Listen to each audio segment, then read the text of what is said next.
మరి కాంగ్రెస్ పార్టీ పక్షాన అసలు ఛాలెంజ్ ఇచ్చినోడు పక్కకు వేయండి, అసలు ఛాలెంజ్ ఇచ్చినోడు పక్కకు వేయండి.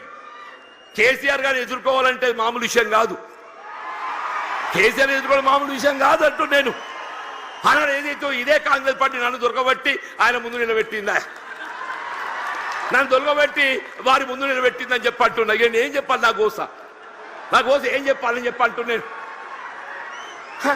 అంటే నిజంగానే వారిని అడ్డుకోవడం సాధ్యమేనానే? వారికి ఎందుకు ఒక లక్ష్యం ఉంది, తెలంగాణ రాష్ట్ర ఏర్పాటు లక్ష్యం ఉందని చెప్పంటున్నా. ఆ లక్ష్యాన్ని అడ్డుకోవడం సాధ్యమేనని చెప్పంటున్నాను. అది ఎవరితో సాధ్యం కాదు. వారు ఏది 2 పర్యాయాలు ఉప ఎన్నికలు గెలిచి యావత్ తెలంగాణ సమాజాన్ని జాగృతి చేసి తెలంగాణ రాష్ట్రాన్ని సాధించదగిందని చెప్పంటున్నాను.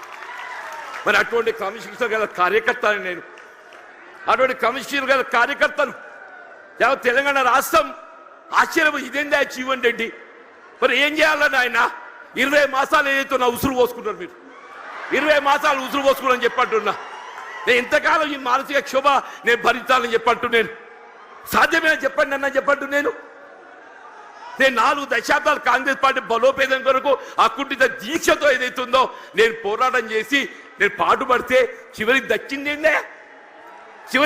ఏంటి అని చెప్పంటు. నేను ఆల్రెడీ ఈ వాయిస్ లోపల నాకు ఈ గోసేంది అంటూ నేను ఇవాళ 75-76 సంవత్సరాలు వచ్చినాయి అంటున్నా.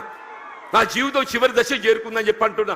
నా జీవితం చివరి దశలో ఏదైతుందో నాకు ఈ మానసిక క్షోభ ఏంటి అని చెప్పంటు. నేను ఇవాళ కేసీఆర్ గారు పెద్ద మనసుతో ఏదైతుందో మరి నా చేయూత నాకేదైతే చెయ్యి అందించి నాకు అండా నిలుచుండని చెప్పంటు. నేను అదే 4 దశాబ్దాల కాలం కాంగ్రెస్ పార్టీ సేవలో, కాంగ్రెస్ పార్టీ నిర్మాణంలో నేను పాటుపడితే నా చివరి దక్కింది అయింది. మళ్ళీ కేసీఆర్ గారే చెప్పంటు. నేను పెద్ద మనసుతోని గతంలో ప్రత్యర్థులు ఒక భావన రానియకుండా గతంలో ప్రత్యర్థులు పోటీ చేసుకున్నప్పుడు కూడా ఏదైతుందో అది భిన్న రాజకీయ పార్టీ యొక్క ఆలోచన విధానం కానీ ఆ జీవన వ్యక్తిగతంగా ఏదైతుందో విలువలు కట్టుబడే ఒక వ్యక్తిత్వం కాబట్టి అది ఒక భావనతోని వారు నాకు చేయూత అందించింది. అంత గొప్ప మనసు అని చెప్పంటు. నేను దయచేసి ఇలా జగిత్యాల గడ్డ నేనేదో ఆశించి కాదు నాయన, నేను అన్ని చూసిన నేను చూడని ఏమీ లేదు. ఈ 4 దశాబ్దాల కాలంలో చూడని ఏమీ లేదు. ఇవాళ ఒకటి ఇవాళ రాష్ట్రాన్ని పట్టుకుని శని పీఠ విరగడ కావాలని చెప్పంటు. ఒకే ఒక్కటి ఈ రాష్ట్రాన్ని పట్టుకొని శని పీఠ విరగడ కావాలని చెప్పంటున్నా. ఆ శని పీఠ విరగడ కావడానికి కొరకు ఏదైతుందో కేవలం కేసీఆర్ గారి యొక్క నాయకత్వంతో మాత్రమే సాధ్యమవుతుంది. ఒక భావనతో ఏదైతుందో ఇవాళ నేను కేసీఆర్ గారి యొక్క నాయకత్వంలో బీఆర్ఎస్ చేరదొరుకుతుందని చెప్పంటు. దయచేసి ఇంతకాలం నాకు అడ్డగా నిలిచిందా మీరు? నిజంగా మీ అందరికీ నా శేష జీవితం మీ అందరికీ నీ సేవ చేసి రుణం తీసుకోలేని చెప్పంటున్నాను. వీళ్ళ కేసీఆర్ గారి యొక్క నాయకత్వంలో వీళ్ళ ఉమ్మడి కరీంనగర్ జిల్లానే కాదు యావత్ తెలంగాణ రాష్ట్రంలో గులాబీ జెండా ఎగరవేయటమే మనందరూ ఒక లక్ష్యంగా మనం ముందు పోవాలని చెప్పంటున్నా. రాబోయే కాలం 119 స్థానాలు ఉంటాయి, ఎన్ని ఉంటాయో తెలియదు కానీ ఎన్ని స్థానాలు ఉన్నా అని ఉమ్మడి రాష్ట్రంలో కాంగ్రెస్ పరిస్థితి ఏ విధంగా మారిందో రేపు రాబోయే శాసన ఎన్నికల్లో మీకు 94 ఉప ఎన్నికల్లో కాంగ్రెస్ పార్టీ పరిస్థితి కంటే ఇంకా దీనంగా తయారైపోతుందని చెప్పకుండా మనం చూస్తామని చెప్పంటాం. ఇట్ వాజ్ నాట్ బట్ 10% అన్నాడు, ఇట్ వాజ్ నాట్ బట్ 10% అని చెప్పంటున్నా. ఇవాళ పరిస్థితి కూడా ఏదైతుందో రాబోయే కాలంలో ఇవాళ ప్రజా అభిప్రాయం ఎవరైనా ప్రజాభిప్రాయానికి అనుగుణంగా పనిచేయాలి. రేపు ప్రజాభిప్రాయానికి అనుగుణంగా ఏదైతుందో కేసీఆర్ గారి యొక్క నాయకత్వం పనిచేయాలి. వాళ్ళు ఎప్పటికైనా ఒకటి కోరుకుంటుంది, అరే ఇంత మంచిని నేను విడిచిపెట్టుండేందే. అరే నిజంగా ఆలోచిస్తే కూడా ఆశ్చర్యం కలుగుతుందా? ఆయన నాకే పగోడు కాదు, నేను గతంలో కలిసి ప్రయాణం చేసినాం. వారి జీవితం విద్యార్థి దశలో ఏదైతుందో ఇదే జగిత్యాల అంగడి బజార్లో గడిపిందని చెప్పంటున్నా. జగిత్యాలకు కేసీఆర్ గారికి ఉన్న ఒక అనుబంధం ఏదైతుందో ఇప్పటి తరాన్ని తెలియకపోవచ్చు, కానీ కేసీఆర్ గారి ఒక బాల్య జీవితం ఏదైతుందో జగిత్యాలతో ముడివేసుకుందని చెప్పంటున్నా. అటువంటి కేసీఆర్ గారు ఏదైతుందో ఆనాడు తాడిత పీడిత వర్గాలు ఏదైతుందో వీళ్ళ వారి యొక్క హక్కుల సాధన కొరకు జగిత్యాల చైత్ర యాత్ర ఏదైతే ఇదే గడ్డ మీదకి వెళ్ళి ఇదే సమావేశ స్థలికి వెళ్ళి ఆరంభింపజేసిందని చెప్పంటున్నారు. ఏ రాష్ట్రంలో అయినా ఈ భారతదేశంలో స్వతంత్రం వచ్చి 75 సంవత్సరాలలో నేను ఇవాళ సూటిగా సవాలు విసురుతున్నా. గొప్పలు చెప్పుకునేటోళ్ళు, దెబ్బలు చర్చుకునేటోళ్ళు, తొడలు కొట్టుకునేటోళ్లకు సూటిగా నేను సవాలు విసురుతున్నా. ఎన్నడైనా కళలో కూడా మీరు పేదవాళ్ళకు సన్న బియ్యం ఇవ్వాలి.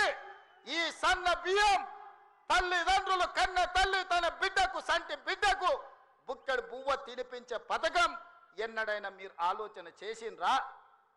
మీరు గడీలలో ఉండి సన్న బియ్యం తింటుంటే, దావతులు చేసుకుంటుంటే, బిర్యానీలు తింటుంటే, పేదవాళ్లకు దొడ్డు బియ్యం ఇస్తే వాటిని తినలేక పశువులకు దానా పెడుతుంటే ఎప్పుడైనా మీకు వాళ్ళ పట్ల కనికరం కలిగిందా అని నేను అడుగుతున్నా. ఇవాళ నేను అడుగుతున్న మిత్రుల ఈ వేదిక మీద నుంచి ఒక ఆయన అంటున్నాడు, ఇంతకాలం శ్రీధర్ బాబు గారు, అడ్లూరు లక్ష్మణ్ గారు అనేవాళ్ళు ఆయన పెద్ద మనిషి అని. ఇక ఆయన పెద్ద ఆయననో కాదో నాకైతే తెలియదు, కానీ ఆయన అంటున్నది ఏందయ్యా అంటే ప్రజాపాలన పోవాలి, పాపాల భైరవుడు రావాలంట. నేను అడుగుతున్న మా మిత్రులను, ప్రజాపాలన ఎందుకు పోవాలి? ఫామ్ హౌస్ల పండుకున్న పాపాల భైరవుడు ఎందుకు అధికారంలోకి రావాలి అని నేను అడుగుతున్న ఈ వేదిక మీద నుంచి. ప్రజాపాలన ఆ పెద్ద ఆయననో వాళ్ళ తాతనో వాళ్ళ ముత్తాతలో తెస్తే రాలేదు. ఈ ప్రజాపాలన వచ్చింది లక్షలాది మంది కాంగ్రెస్ పార్టీ కార్యకర్తలు త్యాగం చేసి తమ రక్తాన్ని చెమటగా మార్చి భుజాలు కాయలు కాసేలా మువ్వన్నెల జెండాను మోస్తే ఈనాడు ప్రజాపాలన వచ్చింది. నీ నెత్తి మీద దరిద్రం ఉండి నువ్వు జగిత్యాలలో ఓడిపోతే, ప్రజలు తిరస్కరిస్తే, నీకు మంత్రి పదవి ఇవ్వకపోతే ప్రజాపాలన పోవాలనా? ఇవాళ నిన్ను పెద్ద మనిషి అని మేము పిలవాలనా? పెద్ద మనిషి అని పిలిపించుకునే అర్హత నీకు ఉన్నదా అని నేను ఈ వేదిక మీద నుంచి అడుగుతున్నా. నేను అడుగుతున్నా, ఇవాళ పెద్ద మనిషిని ప్రజాపాలన ఎందుకు పోవాలి, పాపాల భైరవుడు అధికారులు ఎందుకు రావాలో నువ్వు జవాబు చెప్పాలి. నీ పదవి కోసం, నీ అధికారం కోసం, నీ ఆకాంక్ష కోసం ఆనాడు 1983 చరిత్ర వెనక్కి వెళ్ళి ఆయన పుట్టు పూర్వతరాలు పుట్టు మచ్చలు ఇవ్వాలి. ఈ వేదిక మీద నుంచి నేను చెప్పదలుచుకున్నా. ఆయన నీతేంది, ఆయన జాతేంది, ఆయన దోస్తేందో ఇవాళ మీ అందరి ముందర నేను విజ్ఞప్తి చేయదలుచుకున్నా. మిత్రులారా, 1983లో తుమ్మల నాగేశ్వరరావు గారు సజీవ సాక్షి. ఆనాడు అన్న పెద్దలు నందమూరి తారక రామారావు గారు యువ న్యాయవాదిగా జగిత్యాలలో న్యాయవాది పదవిని బాధ్యత నిర్వహిస్తుంటే పిలిచి భుజం తట్టి నీకు ఎమ్మెల్యే టికెట్ ఇచ్చి నీకు ఎక్సైజ్ శాఖ మంత్రి ఇస్తే సంవత్సరం తిరిగే లోపలనే అన్న ఎన్టీఆర్ను వెన్నుపోటు పడిచి నాదెండ్ల భాస్కరరావుతోని జట్టు కట్టిన నువ్వు నాదెండ్ల భాస్కరరావు సోపతిని వదిలి కాంగ్రెస్ పార్టీలకు వచ్చి 40 సంవత్సరాలు పూర్తయింది. నేను అడుగుతున్నా పెద్ద మనిషిని, ఈ 40 ఏళ్ళు జగిత్యాల నియోజకవర్గమే కాదు కరీంనగర్ జిల్లాలో ప్రతి కాంగ్రెస్ పార్టీ కార్యకర్త 14 ఎన్నికల్లో 11 సార్లు ఎమ్మెల్యే, 3 సార్లు ఎంపీ, 1 సారి ఎమ్మెల్సీ, 14-15 సార్లు బీభావిస్తే దుఃఖాన్ని దిగముంగుకొని ఎన్టీఆర్ను వెన్నుపోటు పడిచిన నిన్ను, నాదెండ్ల భాస్కరరావు అనుచరుడైన నిన్ను ఎమ్మెల్యేగా, ఎంపీగా, ఎమ్మెల్సీగా ఏ ఎన్నికల్లో పోటీ చేసినా వేలాది మంది కాంగ్రెస్ పార్టీ కార్యకర్తలు నిన్ను భుజాల మీద మోసిన మాట నిజం కాదా? పల్లకిలో అసెంబ్లీకి పంపిన మాట నిజం కాదా? మిత్రులారా, 40 ఏళ్ళు నీ కోసం, నీ పదవి కోసం, నీ కుటుంబంలో జడ్పీటీసీ, ఎంపీపీ ఏ పదవి వచ్చినా నీ కుటుంబానికి ఇచ్చుకున్నా జగిత్యాల కాంగ్రెస్ పార్టీ కార్యకర్తలు మౌనంగా నీ కుటుంబానికి ఊడిగం చేసిన మాట నిజం కాదా? గ్రామంలో ఉన్నోడు గ్రామంలో ఉండాలి, మండలంలో ఉన్నోడు మండలంలో ఉండాలి, జిల్లాలో ఉన్నోడు నియోజకవర్గంలో ఉన్నోడు నియోజకవర్గంలో ఉండాలని పాపంది చేసింది నువ్వు కాదా? మొన్న నేను జగిత్యాల కార్యకర్తలను కలిస్తే ఒక్కొక్కరు తమ కష్టాలను మనసు విప్పి మాట్లాడుతుంటే నాకు ఆశ్చర్యపోయినా. గాంధీ భవన్ చూసి ఒక నాయకుడు చాలా సంవత్సరాల తర్వాత మెట్రోలో పోతుంటే గాంధీ భవన్ కనిపిస్తే ఆనందంతో కన్నీళ్లు గారిని, ఆనంద బాష్పాలు గార్చిన మెట్రోలో నన్ను ఇట్లా గాంధీ భవన్ చూసిన మా నాయకుడు ఎన్నడూ నన్ను గాంధీ భవన్కు తీసుకుపోలేదని చెప్తుంటే నాకు నిజంగా మనసులో కలుక్కుమన్నది. ఇట్లాంటి కర్కోటకులైన నాయకులు ఉంటారా అని.